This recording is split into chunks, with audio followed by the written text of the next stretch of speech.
So we are at the start of this session, so welcome. We are going to co-chair and introduce ourselves to begin with. So I'm Marianne Ivy. I am a vice president for the FIP Bureau, and I'm from the United States. So it's nice to be here and welcome. Good afternoon. My name is Virginia Olmos. I am a pharmacist from Uruguay. Currently, I am vice president of FIP. I share this position with Marianne, and it's an honor and a privilege to be here with you. So we're going to make every effort to stay on time today. This is an hour-long session, and if we are at the end of the hour and we haven't done Q&A, we're not going to extend the time. I want to just give everybody a little warning so that you know that you can get to your next activities. So this is the session, as I said, on challenges, opportunities, and sustainable solutions to strengthen health systems through partnerships. The effective and strategic development of partnerships has proven to be a cornerstone in advancing health systems worldwide. And in this session, the speakers will explore diverse collaborations and alliances that demonstrate the substantial benefits of working together to ensure global safety, enhance health systems, and improve medicine quality.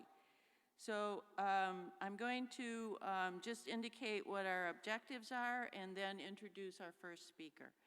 We're going to analyze the value and benefits of working in partnership for global safety and health system enhancement, identify and explore various examples of successful collaborations, including those with the World Health Organization, the Institute of Collaborative Working, and the United States Pharmacopoeia.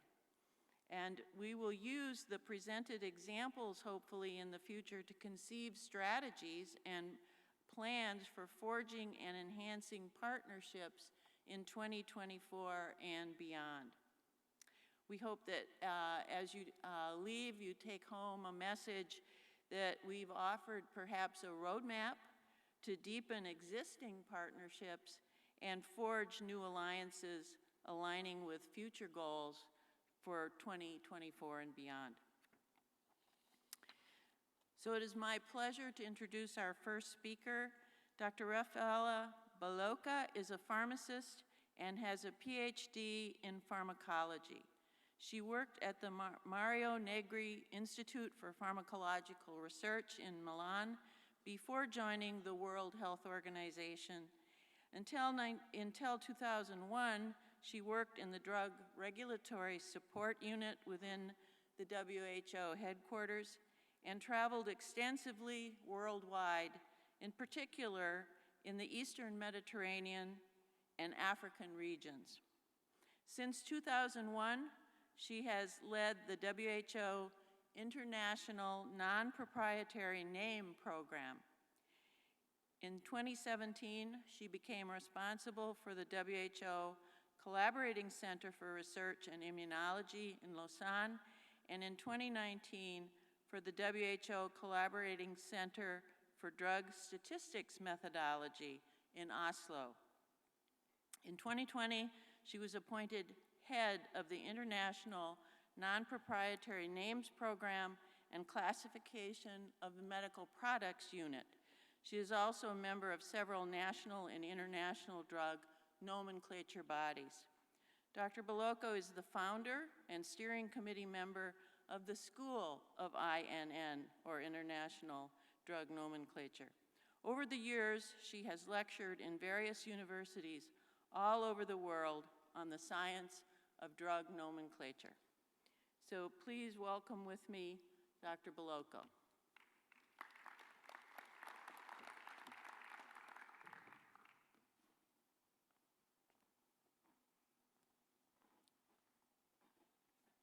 The lights is horrible. I can't see you, but I would like to thank, first of all, FIP for inviting me and giving me the chance to be here, and then you're very brave You're still here despite this very long date. If you are braver, even more, stand up and join so that we will be a small group closer, and maybe I could see your face because honestly, I cannot see you.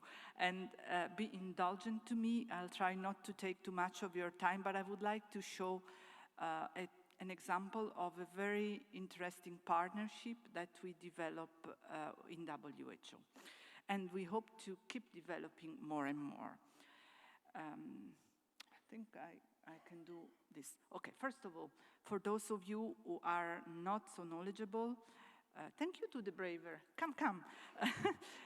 Regarding WHO, WHO is a specialized technical agency, is operating in Geneva, but also in 6 regional offices around the world, and in 150 more country offices.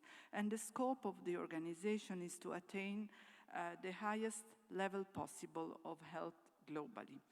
Among all the other tasks that are given to WHO, we have to develop norms and standards for pharmaceuticals. And this is a core function of WHO.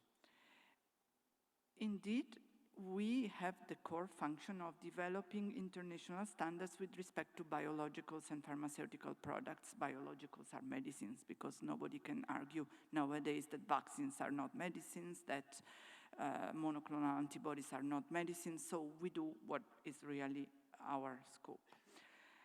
Among the standards, there is this one which is called International Non-Proprietary Name, is a name that should be distinctive in sound and spelling, is assigned from WHO to well-defined substances, is based on the STEM nomenclature system. It should not be liable to confusion with other names in common use, and is formally placed by WHO in the public domain. It can be used by whoever for whatever scope. I'm sure that you all know what is paracetamol, although it's not a very good example because in this we are different from the United States, but if I say ibuprofen, perhaps you recognize what I'm talking about. And maybe going to what we have been discussing, Ebola, hepatitis C, and even COVID-19, okay, all of that as an INN. You have been possibly injected one of those fancy vaccines, mRNA, without knowing that we have named the substances that were contained in those vaccines, tosinemeran, elazomeran, and we have much more than that, because we are naming all the variant of concern and also the variant of interest. And it's important because when you are injected as a pharmacist, you should ask the one injecting you the substance, what am I being injected? It's the same as last year, what am I going to be injected? And of course you can read all what is in 5 lines of definitions, but a name is what attracting you and appealing you and explaining what you are taking. We are, WHO is a partnership example because we have 194 member states, but we in INN, we are also working as a partner with a number of stakeholders that you can read on the screen. I think I have no time to go through this, but one of those partners is FIP and other professional organizations. And we consider that we are a program that can only exist thanks to all the partners with whom we collaborate very closely in different set of activities.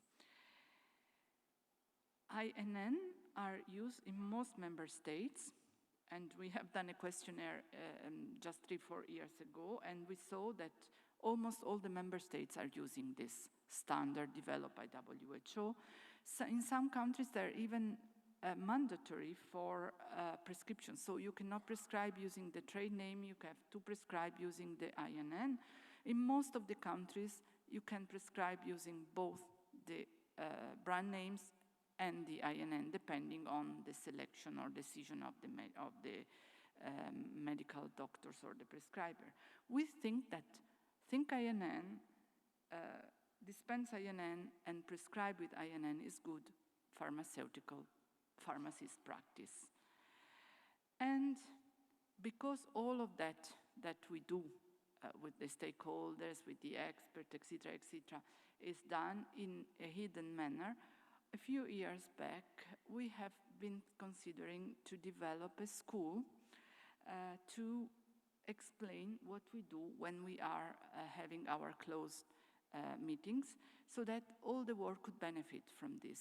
And it became a partnership with a number of universities and partners with whom we develop this platform or this school. Two of these partners are in the meeting room and they are member of the steering committee. Maybe they can stand so that because I'm doing this presentation, but it's not only my work, it's really the work of a partnership. And we have Professor Sarel Malam and Professor Wai Keung Chui there, just sitting there. In case you have questions, you can go to them, and I'm sure that they will be able to answer much better than me, because they have been the brain in this dream that we had together.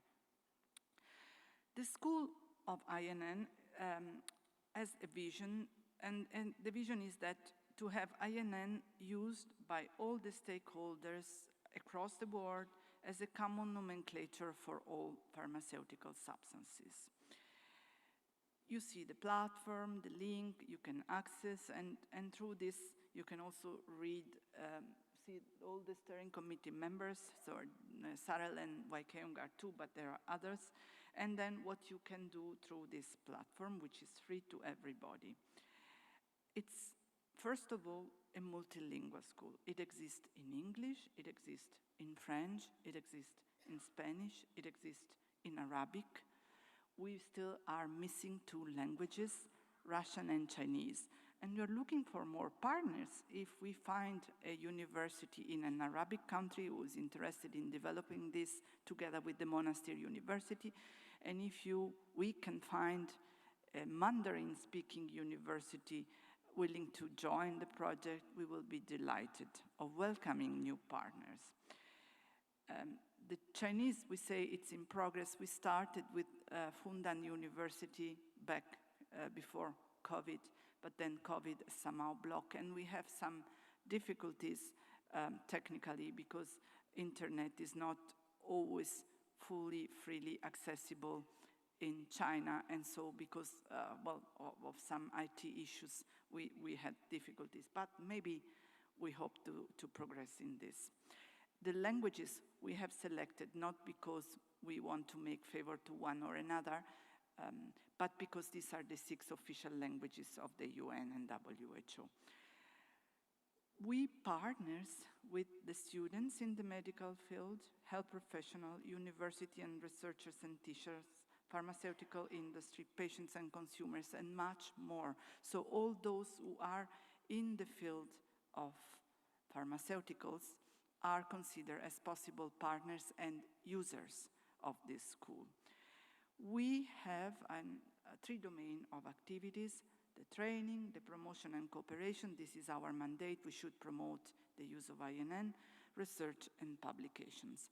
And we have done quite some activities. I'll just show you a few, just to give you the flavor of what we have done. First of all, the training of the platform, offering some courses, the introduction to the drug nomenclature and INN for biological substances. This is a very fancy one, because we have been discussing about biologics being the future of medicines, but and I don't know how many of you knows what does it mean trastuzumab, and this is a simple one, because if I say tras, a random prefix to targeting tumor, ZU, that is where nobody can answer. Is there anybody in the audience who could tell me, apart from Sarel and Wai Keung, because they are somehow spoiled? Okay, there is one, wow.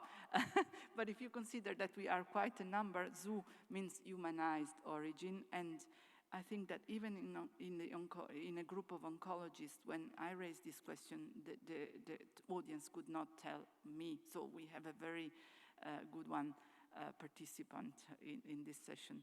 And so that explains not only monoclonals, but all what has been developed in the biological field. And of course, is not a fixed module, but is a developing modules. We have also a very interesting course for those who are teachers, learning clinical pharmacology with the use of the STEM, joining the ATC and the INN system. The ATC classifications, for those of you who are not familiar, means anatomical, therapeutical, chemical classification developed by the Oslo Collaborating Center, the Center for Drug Statistic Methodology. And when I became responsible, we really started to cross-link the two systems. We have analyzed linguistic aspect of INN. A name speaks of a language. My name is Rafaela, it means medicines of God, or God is my healer, and it has an history. The name of each medicine has an history. And so we try to explain what does it mean, and economics and prescribing. And you can see that there are quite some interesting results. We have developed this together with the Bocconi University, so a university dedicated to economy, and their results are very interesting, showing that whenever INN is used, there is also quite some economical advantages. We have also developed some tools for, and this is still ongoing, for students to try to remember what does it mean if you belong to a certain STEM class.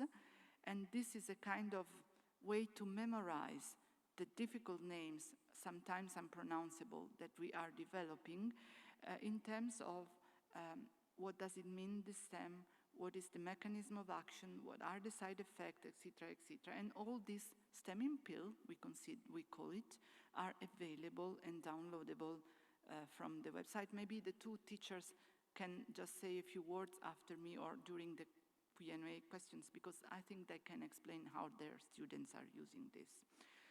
This is the publications that we have done. Learning clinical pharmacology with the use of INN and STEM is available on the platform. You can download it and use it if you're teachers, or even use it if you're pharmacists and you want to get updated regarding the development of the research.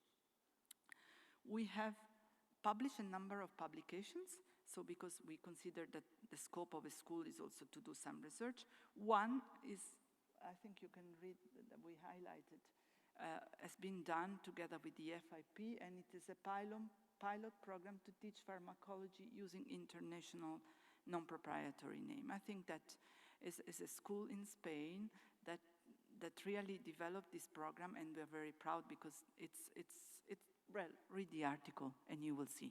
It says more than what I can say here.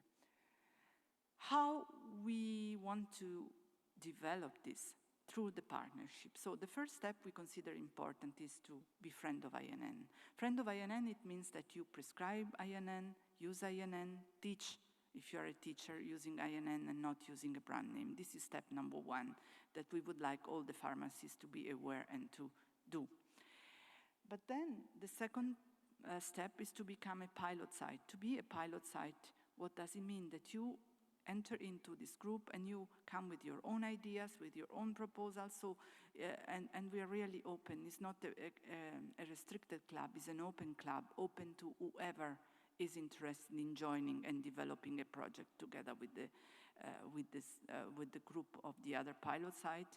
We recently had a meeting and we came up with a number of ideas that we hope will really feed our work for the next 2-3 years. But if we have more ideas and more partners, we are really happy about this. And the third step, a bit more demanding, is to become a collaborating center of INN. This requires really a lot of investment from the pilot site, because it's an official agreement between WHO and the pilot site through terms of reference and some offers of what the pilot site can do to help WHO to strengthen INN. So in summary, the School of INN was born through a partnership. It's a virtual school. It has the scope to promote INN as a central teaching and learning for health professionals. It shows and teaches the science of nomenclature through an e-learning platform. And for health professional and graduate students, We don't want to restrict this to pharmacists, but of course, the first are the pharmacists. But we consider that we work in partnership with the medical doctors, and we have a role to play there, very important one. The school is for graduate teaching and learning, also for continuing education. Maybe not all the audience is a teacher, but I think that most of you are willing to remain up to date. You're quite a number if you consider that it's the last session of the day. So thank you, really. We want to publish to raise awareness of INN. We are looking for new pilot site, new friends of INN, and universities willing to collaborate. Thank you very much. And as I said, Sarel and Chui are there, Wei-Kim are there, so for any questions regarding how we can collaborate, please talk to them. Thank you.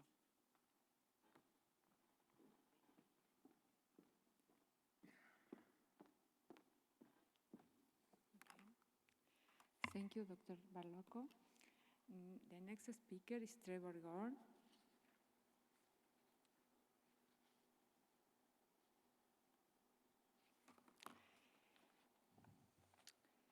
He has spent over 35 years working in and with community pharmacy. He spent over 20 years with Reckitt, culminating with his being the Global Healthcare Training Manager. In that role, he sought to educate pharmacists and their staff, not only about Reckitt products, but on behavior and the softer skills.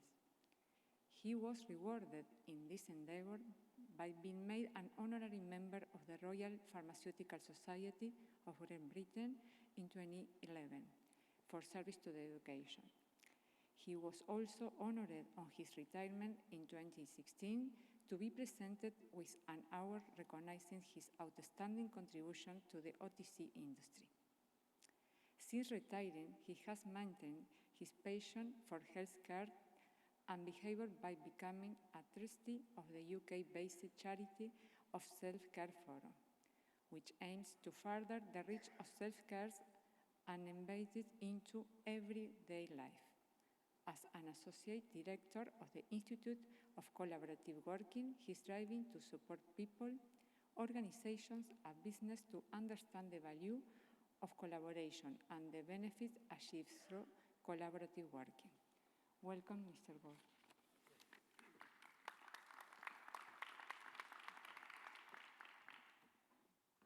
Thank you very much. I'm consciously aware that I'm in front of one of the 3 Bs. You either want the beach, the bar, or bed. So I will go as fast as I can to allow you to get to one of those. Collaboration is now my speciality, and what you wouldn't have seen in the introduction, the phrase when Trevor retired was in inverted commas, because I thought I'd retired, and I keep getting dragged back to do things. The problem with the word collaboration is it means lots of different things to different people. And depending on our upbringing and companies we may or may not have worked for, it either means a soft, fluffy thing, oh yeah, we collaborated, it's really nice, or it's like swimming with sharks. I would never collaborate with them again, they were awful people. And this comes back largely when we're sent on team building weekends, where the only thing you ever learn at a team building weekend is not to trust anybody. All of them, they're evil. And even when we talk about teams, we've all been on teams, football, sports teams, whatever. There's always that one person on a team who is out for themselves and not the team. And so we interchange teams, partnerships, and collaboration. I don't think we should, because there are specific meanings. If you look at the sustainability goals from the World Health Organization or the FIP's developmental goals, they both talk either about working with others or collaborating. My challenge and my concern is they're all at the end. It's not at the beginning. It's number 17 and it's number 8. You cannot do any of the things you want to do unless you collaborate. You can't end poverty on your own. You can't end antimicrobial resistance on your own. You can't end sustainability on your own. You're going to have to work with people. Every one of the goals, whether it's 16 there or 21 there, mean you need to work together. And within pharmacy, some of our problems is, no government can afford the healthcare system it's got. So we're going to have to move faster into self-care, and people are going to be taught to look after themselves. Self-care doesn't mean no care. It means supported self-care with healthcare professionals like us, helping people. We're often the first port of call, free of charge. I despair of doctors who said they stayed open during the COVID pandemic. No, they didn't. Pharmacists did, stayed open. And I think now's a great time for us to reassert ourselves as true healthcare professionals, because people still want to come to us. Health literacy is a huge problem for us. It's a bigger problem for our patients and our countrymen. Again, you can't solve that on your own. There is a global shortage of doctors coming.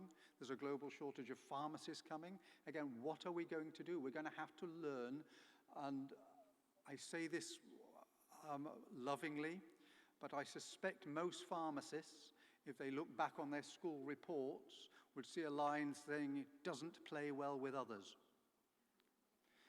We're not the most outgoing sorts of people. We're getting better, but for so long we hid behind the dispensary, and would just pop up like a jack-in-the-box and say, "Mrs. Jones, yeah, you can have that." We weren't really engaged. Now, we've got better, but there's still a long way to go. Digital, everything that becomes digital is a two-edged sword, in my opinion. How many of you have got more than 5 healthcare apps on your phone, please? Whether it's tracking your footsteps and all the rest of it. We don't use them most of the time, because most of them either don't measure what they say they're going to measure, or they're measuring it for bizarre reasons. How many of you know why we do 10,000 steps? It was the Tokyo Olympics, the first commercially available pedometer, the name translated to 10,000 steps, and that then went down in history. We all have to do 10,000 steps. Latest research says 4,000 should be enough for most of us. So I worry about things that my watch and my phone say they will do. But there's antimicrobial resistance. You can't solve that on your own. Remuneration for pharmacists, you can't solve that on your own. So we're going to have to learn to work together. And there's a spectrum, a continuum of working with each other. Firstly, there's individual work.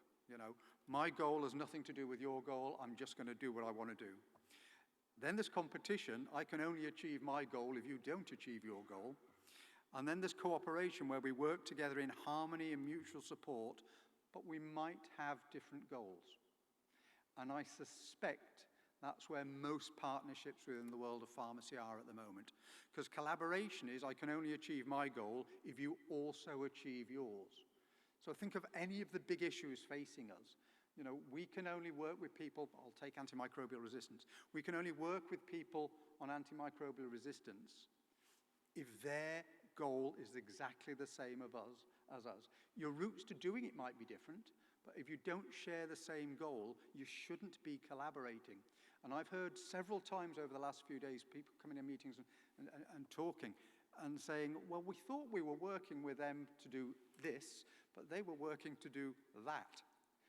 And it left a bad feeling. So the basic difference is cooperation is about working with others to achieve your own goals, and collaboration is about working with others to produce something together and achieve shared goals. Shared goals. Now, I looked up all the references, and I took 2 of the biggest studies on which industries collaborate best. And you'll note, on that one, pharmaceuticals is 3rd, from bottom, and on that one, it's 2nd from bottom. We are not very good collaborators generally. As pharmacists, we're suspicious of other pharmacists. Well, what are those doctor pharmacists doing getting in my way? What are the big pharma companies doing? I don't want to work with a big pharma company because they'll just be after money. And then in the next breath, you'll say, yeah, but we need remuneration and paying for what we do. Do you think there might be some overlap where big pharma companies and individual pharmacists could work together to solve some of the world's problems at the moment? Things it can help you with, so performance. Working with others, and I always think the best way to look at performance is don't talk to people within pharmacy, don't talk to people who understand your industry, because they'll come up with the solutions that you all understood. Talk to people outside the industry. Say, how would you solve this problem? I'm reminded of the ubiquitous iPhone that we all have. Steve Jobs' genius wasn't, there's the old phrase, you know, nobody asked for an iPhone. Nobody did ask for an iPhone. His genius was to find out what irritated people. And people said, I have to carry a phone and a camera and a diary and a calculator and a personal digital assistant, etc. He put them into one thing. That was the genius. But now we all, is there anybody in the room who doesn't own a it doesn't have to be Apple, doesn't own a smartphone? They're just part of our lives now. And it makes the news in every one of your countries that Apple, the iPhone 15 has just been launched. It doesn't make the news in any of your countries when a new drug is launched. Nobody cares. So we can borrow from what other people do. Resilience. One of the things we learned during COVID was those organizations that had a collaborative supply chain, it stuck, and they could still get product both in and out because it was there. Those that just had a transactional relationship failed immediately. The first sign of pressure, it became, well, you know, we're sending your stuff somewhere else because we've already got an existing relationship with them. Sustainability, the whole conference is about sustainability. Again, nothing we can solve on our own. So whatever we call sustainability, we have to look at innovation. In the introduction, it was said I'm a trustee of the Self-Care Forum, and I recently judged the Innovation Awards in self-care. Of the 18 entries, I would say 3 were innovative. Most of them were things like, oh, we used to hold meetings, but now we do them on Zoom. That's not innovation. That's what we all had to do. Where's the real innovation? Social value, you all underplay your social value in your communities. You frequently come out at the top of people who are trusted in the local community, and more people sign petitions when there's a threat of a closure of a pharmacy than they do for a pub. That might just be where I live, but it's absolutely, you are the linchpin of communities and social value. And customer focus. I'm often asked by, I'm doing a webinar on it next week, I'm often asked by pharma companies, how can we get closer to our patients? And my first question is always, why do you want to get closer to your patients? Is it to get something from them or give something to them? And what do you want to do with the information you get from them? But you have the best network of seeing patients than anybody other than doctors, but you know the patients better than the doctors do. Why aren't we using that more? Now, there's a wonderful collaboration cycle. I'm not going to go through all of it. You can see it's operational awareness first. What are your vision and values? If you haven't got aligned vision and values with whether you're going to cooperate with and collaborate with, then you shouldn't be collaborating with them, because it will fail. And 70% of collaborative ventures fail for a reason I'll share with you in a minute. Knowledge, what is it we're trying to do? What are the outcomes? What are the policies? What are the skills and collaborative maturity? Some of you can't collaborate. Some of you shouldn't collaborate. Some of you aren't very good at it. Some of the organizations you work for are not collaborative. They hold on to things. After you've got those 3, then you look for a partner. 9 times out of 10, people look for a partner and try and retrofit the rest in. Okay, we want to work with this organization. Are we aligned? No. Are you aligned? And then work with it. And then how do you work together? What are the government systems in place? What is this value you're creating? Why are you working together up there? What are we trying to do? How are we adding this value? Is it working? And then how do we stay together? And the one that's always surprising to people is, what's the exit strategy? It's a prenup, a collaborative working relationship. It's when it goes wrong, or when we've succeeded in what we set out to collaborate on, but when that's happened, how do we end it? Who owns the IP that we may have generated? Do we want to work together on something else because it worked well? Or, God, I never want to work with them again. They were a pain to work with. But that should be set up at the beginning. The time to discuss what happens with the IP and all the rest is not at the end when you've fallen out. Now, Raffaella, you mentioned there's an international standard for nomenclature, and it's the right thing. Hey, guess what? There's an international standard for collaboration. It's ISO 44000, and it's developed over the years. There's ISO 44001, which is the how to do it, but there's 44002, how large organizations should collaborate with small organizations, and there's 44003, how small organizations should collaborate with large organizations, because when there's a power imbalance, sometimes the collaboration is difficult.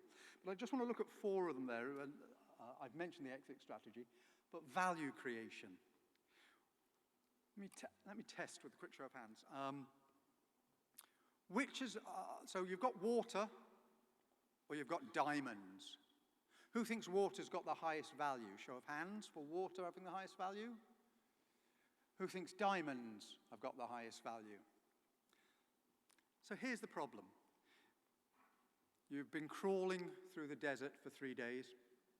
You reach the top of a sand dune, and your loving partner crawls over the sand dune and says, "Darling, you've been missing for 3 days. I've got you a diamond." Doesn't really help, does it? But then try this. It's your 25th wedding anniversary.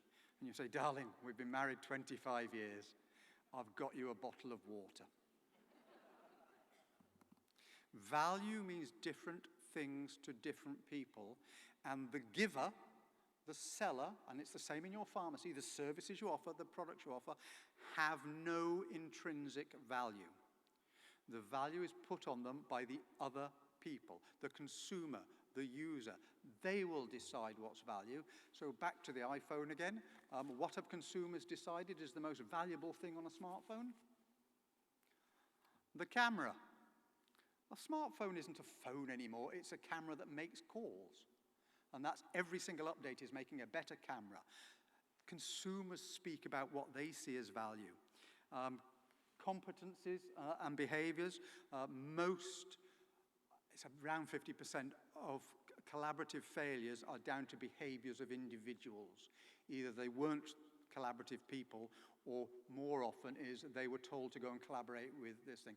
In the NHS in the UK, they've just set up something called provider collaboratives, which are mandated.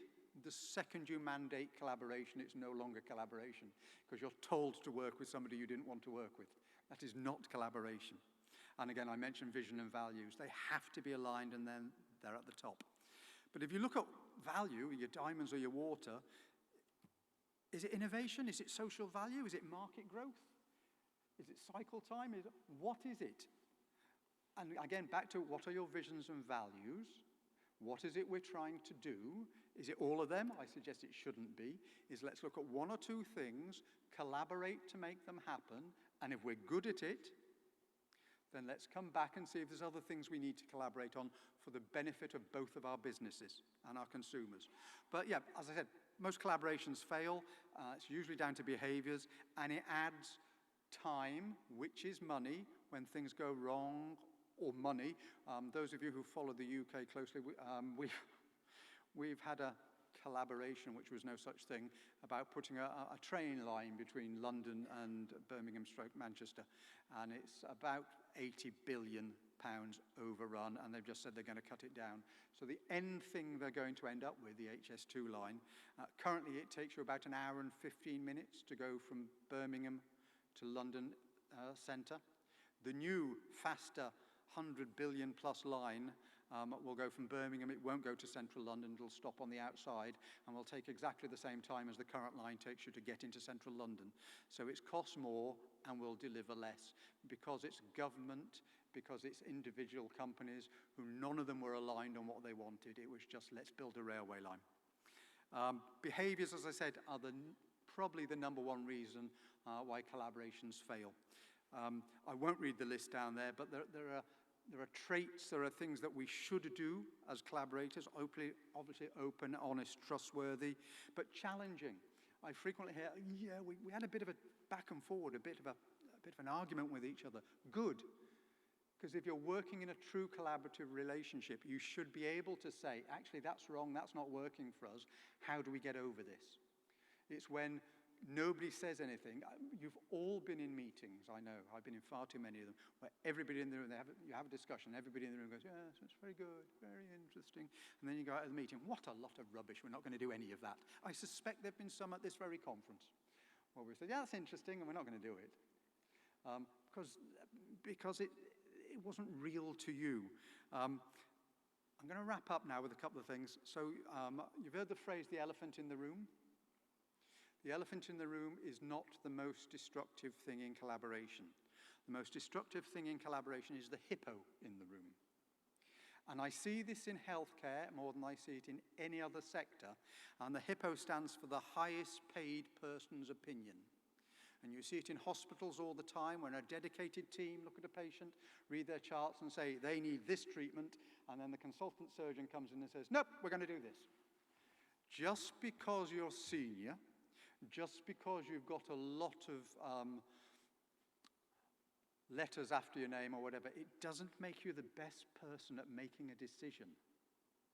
And frequently you get that when there's an imbalance in power, that everybody agrees something, but the shouty, best paid one will tell you what's going to happen, and that is not the best way to collaborate. So share resource and risk. Use other people to enhance your expertise and share your expertise with other people. Build these sustained partnerships that have a life of their own, that people want to be part of. Create value ultimately for our patients and consumers and our customers. That's what this is all about. We're collaborating to make the world a better place for our customers and our citizens. And look at industry advancements. You know, I think it's quite telling that the two big companies that came through, that collaborated on the COVID vaccine, aren't here. Why wouldn't two of the biggest pharma companies in the world be in an international, not be at an international pharmacy conference? And finally, you can't collaborate on your own. But all the problems of the world are still there, and you can ignore them and hope they're somebody else's to sort out. But you have to be part of the solution to also be part of the people that overcome the problem. Thank you very much.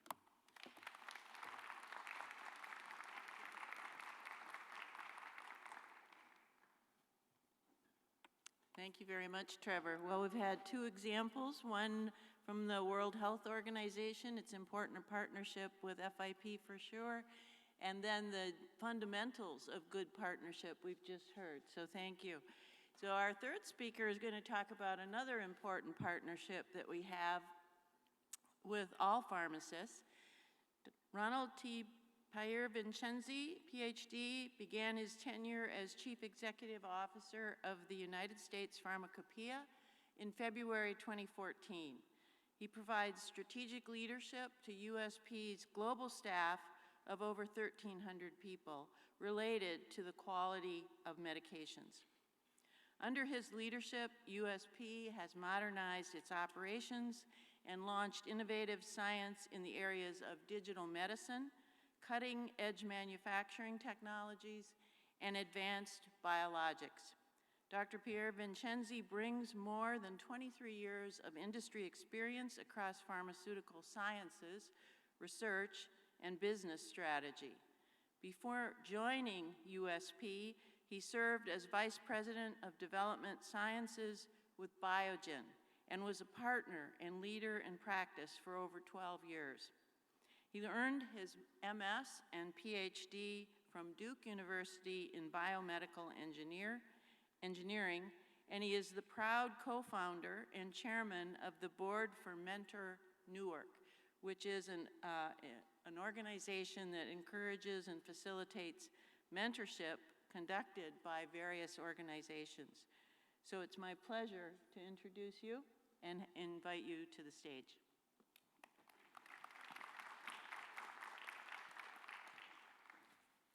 Thank you, Marianne. Thank you, Virginia, as well, for co-hosting.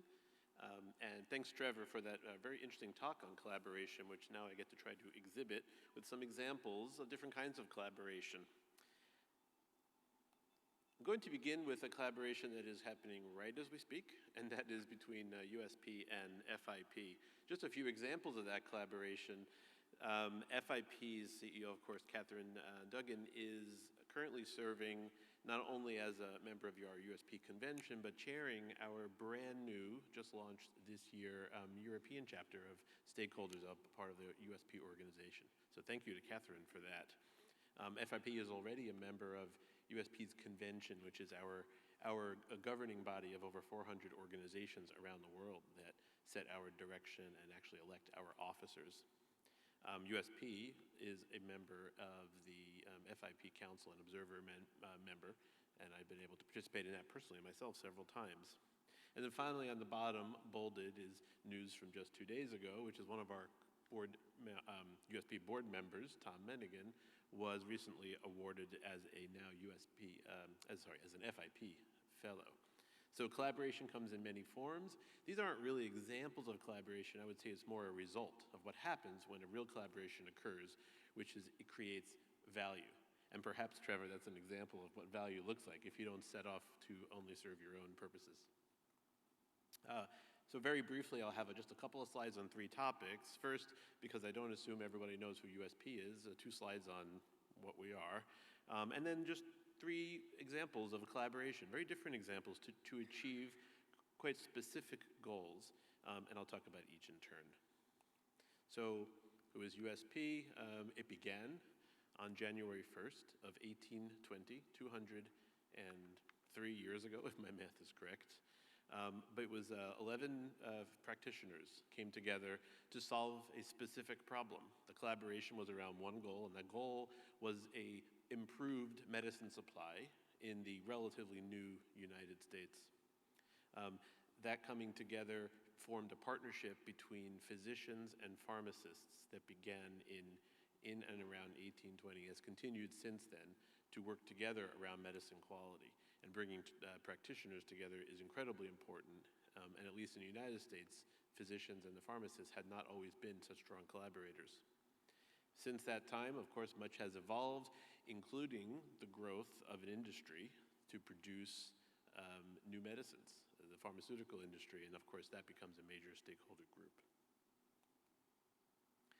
So it was mentioned by Marianne that there's 1,300 USP staff. Rather than showing you the work of USP, I tend to think of it through people, and because that's ultimately what we all are in what we deliver. And so this is just a little bit of a map. The details, of course, are not what it's for. It's just to show that in order to create the standards upon which nearly 50% of the world's medicines are based requires a lot of people doing a lot of things collaboratively in many ways. In the lab, of course, also through engagement. A significant portion of our staff main responsibility is to create and sustain collaborations around the world. And then finally, strategic support is basically, there's work that has to get done to make it all happen. So this is a little bit of a map of what that collaboration looks like on an everyday basis. The USP experts and convention members, represented by many, including Marianne, are volunteers who come together through the USP platform to not only create and disseminate those standards for medicine quality, but also to share their own ideas and to convene to gain for themselves that network of knowledge and relationships. An incredibly important part of USP's collaboration mechanism is through regulatory authorities at the national level and also at the global level. I'll show some examples of that. And then finally, it's the stakeholders. The foundation of USP in 1820 and remains so today. Certainly, we work more with pharmacy than medicine on a volume basis, but it's incredibly important that the two come together. So the 3 examples. The first I'll show you would be something that many would call global health. And it's not something that I don't perhaps think of it that way myself, but it's an example that requires an enormous and a massive amount of collaboration to be effective. The second is something more practical, working with individual regulatory authorities and helping them to meet the needs and the responsibilities they have at a national level to provide safe and effective medicines. And then finally, the mechanism of the USP Convention. So promoting the quality of medicines program is now, I believe, 28 or 29 years running, although it has evolved in that time. It's an overall net investment of nearly $400 million over that period of time in regulatory system development, and increasingly, and in recent years, not just the regulatory system, but the pharmaceutical system in countries around the world. It's a collaborative program, so it's literally a program who's based and named on the title of collaboration, so I had to bring up this example. And what it means in this case, a collaborative program, is that the goals are set and between the USAID as the funding agency and USP as the implementing collaborative partner, that it has to be one shared goal and then implemented over many years to achieve that goal together. But that's really just the mechanism. The reality of a collaborative program like this is the dozens and dozens of sub-projects within this broader program that are collaborative at the national levels. And those collaborations often, not only, but often in collaboration with individual regulatory authorities, and sometimes through those authorities to local industry in the countries, is where the real work happens. Just a few examples, and I'll just let you read this slide to talk about what is the program trying to do? What is this collaboration really about? And in the end, it's quite simple. It's about a supply of quality medicines available to the patients in a given geography, again, usually a single country. So how do you ensure that? How do you ensure those drugs are approved? In market surveillance, it's not just enough even to have good oversight and regulation, but you need to have an industry that is able and equipped to produce the medicines locally, and also the regulatory authority is equipped to ensure that medicines being imported are be able to serve and are what they say they are and will deliver the therapeutic effects as expected. It's the basics.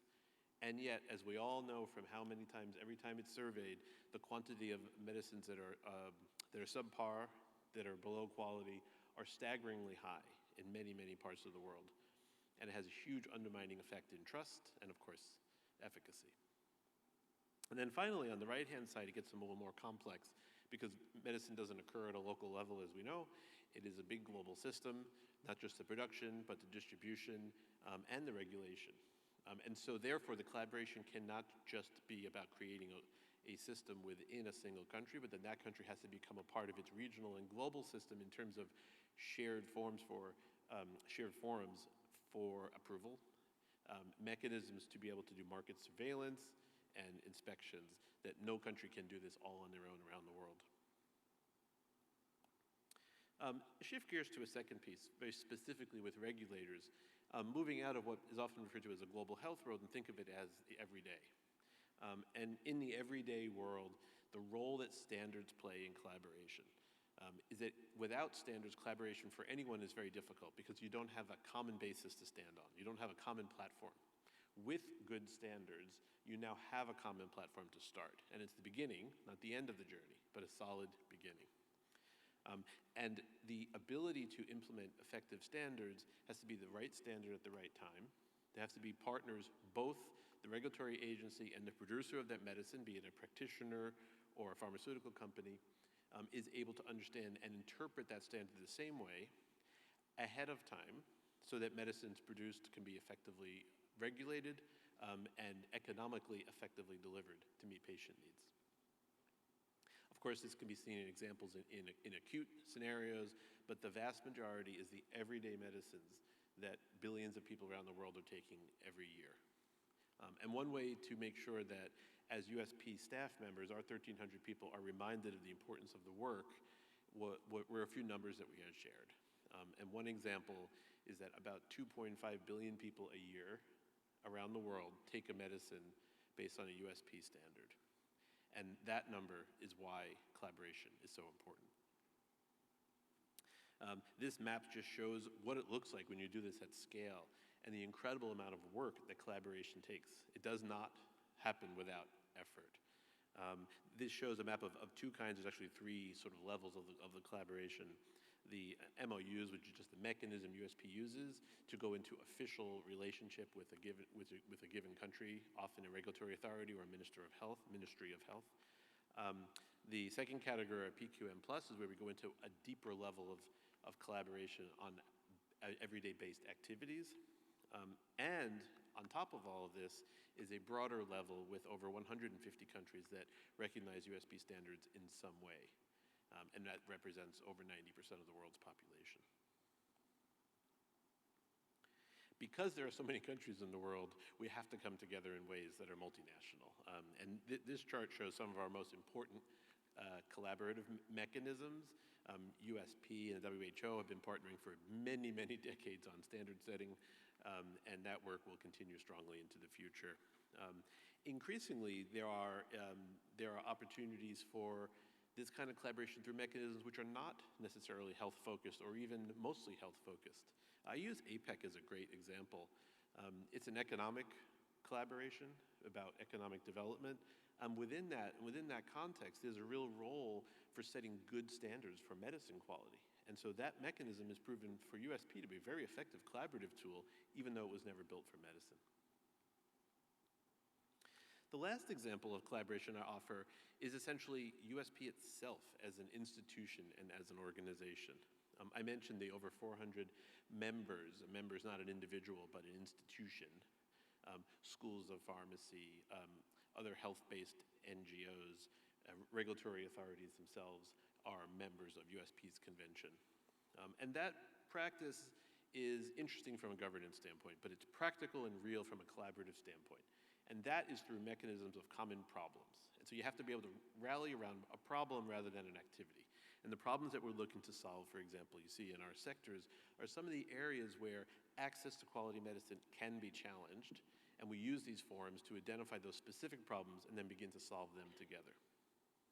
The regional chapters are ways to engage on things that are either unique to a given region or allow for cross-country collaboration to come together to help solve those problems. I highlight on here the Sub-Saharan Africa chapter, which will be launching in just a few weeks, and we're very excited about that as our most recent. I am pandering a bit to our FIP audience here, showing the European Regional Chapter launch, USP's regional chapter, which launched just earlier this year with, on the screen, Catherine Duggan as our chair. The ability to share and to discuss and to create collaboration is based on trust. And the theme a couple of years ago for USP's 200th anniversary was trust. And we talked a lot about, in medicine, the vast, vast majority of patients can only rely on trust for the quality of their medications. There's no practical way for 4 billion people around the world to set up a QC lab in their own house and test their medicines. This is obvious. So how do they know that what they get, they can trust? And the answer is that trust is built on consistency and verity and truth. So how do we build trust through collaboration? Well, the collaboration has to be transparent. The goals have to be aligned, as Trevor mentioned. And then finally, there has to be a way, and in USP's case, through public standards, there has to be a transparency to what you were able to produce that can then become that basis for that trust. So with that, I want to just say thank you for all of you, and thank you for our panelists for hosting today's discussion. Thank you very much.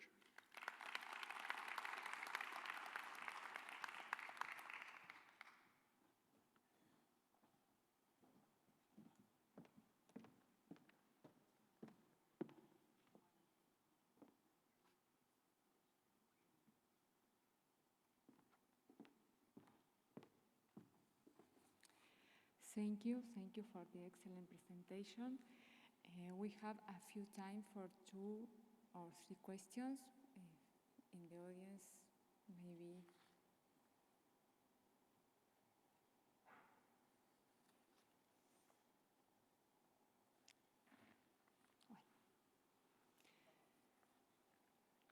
Well, I am sure you agree with me that we have a 3 excellent presentation. Thank you for the speakers. This presentation has just been introduced to us how the effective and strategic development of collaboration between different stakeholders allows the advancement of health systems around the world. In this session, we have seen examples from the WHO, the Institute of Collaborative Working, and the USP, of various collaboration and alliances that demonstrates the substantial benefits of working together to ensure global security, improve health systems, and improve the quality of medicines. We are confident that these examples encourage us to work on that path and to achieve the result for allow progress in the global health. Marianne and I, we are very grateful for the speakers, for their generosity in sharing their knowledge and rich experience with the audience, and also all of you for enjoying this afternoon with us. We are say thank you to the technical teams and the FIP teams for the support in this seminar. Thank you.